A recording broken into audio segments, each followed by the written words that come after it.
Assalamualaikum warahmatullahi wabarakatuh.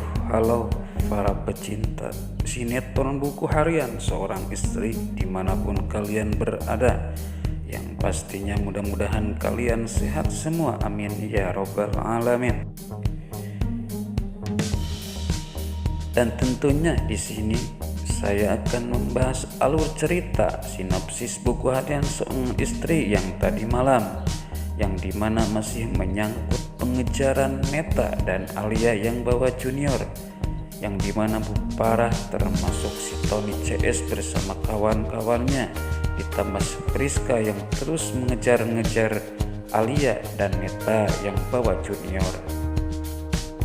Namun sebelum Kak Mimin melanjutkan sinopsis cerita ini, jangan lupa ya guys untuk like, komen, dan subscribe, tidak lupa pula loncengnya supaya tidak ada kesalahan di antara kita, dan jangan lupa tonton terus sampai habis ya guys.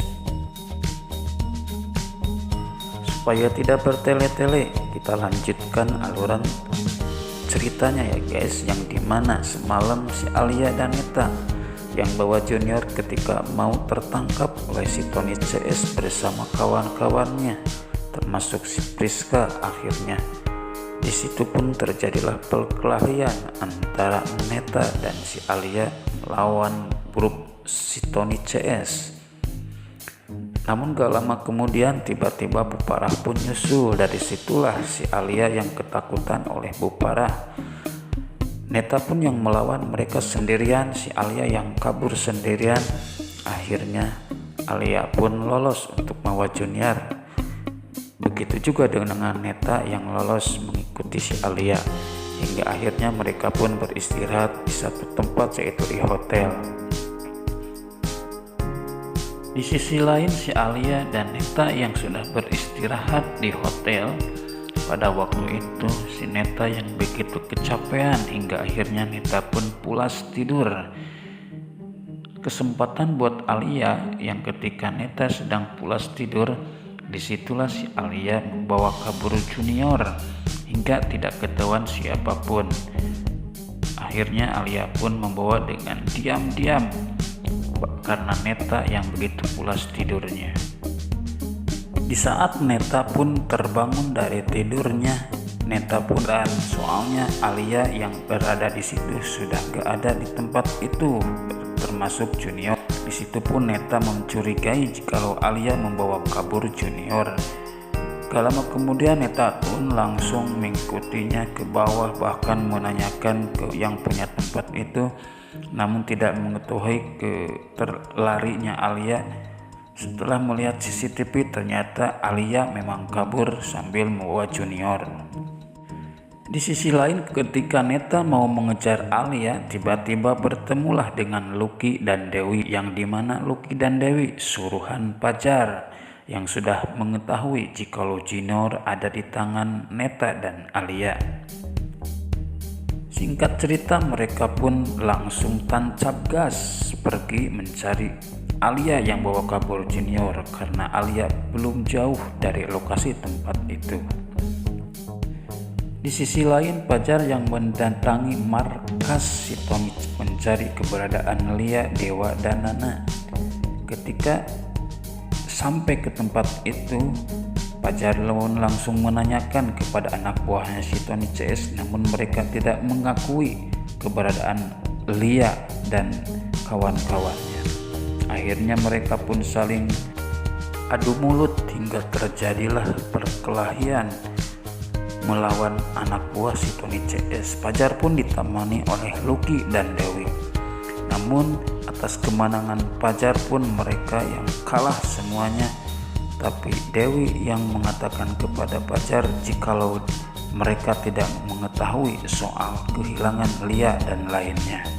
Lalu Pajar pun pergi sambil merasa menyesal belum bisa menemukan Lia. Di sisi lain, si Roni, si manusia pengecut, si manusia topeng yang berada di rumah sakit, yang dimana si Roni sedang mengatur keadaan, yang dimana nenek Ratu yang lagi terbaring di rumah sakit. Begitu juga dengan Tante Merlin yang terbaring di rumah sakit bahkan lumpuh. Di saat itu si Roni pun bertemu dengan Fajar. Lalu di situ Roni berbincang-bincang dengan Fajar sambil Roni menghina Fajar, yang dimana kata si Roni, "Kamu itu anak haram." Mendengar perkataan itu dari Roni, Fajar pun agak sedikit marah, bahkan mau memukulnya. Tapi situasi dalam keadaan di rumah sakit, akhirnya Fajar pun gak jadi memukulnya. Singkat cerita, si Roni yang melihat keadaan Tante Merlin yang sedang sakit, kesempatan dia untuk mengadu kepada Nenek Ratu. Akhirnya Roni pun mendatangi Nenek Ratu, menceritakan tentang sakitnya Tante Merlin, yang dimana Tante Merlin harus dibantu karena Tante Merlin tidak mempunyai apa-apa. Begitu juga Nenek Ratu yang terpikat oleh obrolan si Roni. Akhirnya Nenek Ratu pun memberikan uang untuk membantu Tante Merlin dengan syarat jangan diketahui oleh Bu Parah. Si Roni pun yang merasa bahagia karena Nenek Ratu sudah percaya terhadap dirinya. Si Roni pun tersenyum-senyum, bahkan ketawa-ketawa di dalam hatinya, karena niatnya si Roni duitnya mau diambil sama dia. Di sisi lain, percakapan antara Nenek Ratu dan si Roni, ternyata si Priska pun mendengarkannya. Soalnya si Priska ada di rumah sakit itu. Maka dari itu, ketika si Roni keluar dari ruangan Nenek Ratu, si Priska pun langsung mengejar si Roni. Oke pemirsa, itulah sinopsis buku Hadiah Seorang Istri yang tadi malam hanya sebagian. Terima kasih dan mohon maaf atas segala kesalahannya. Assalamualaikum warahmatullahi wabarakatuh.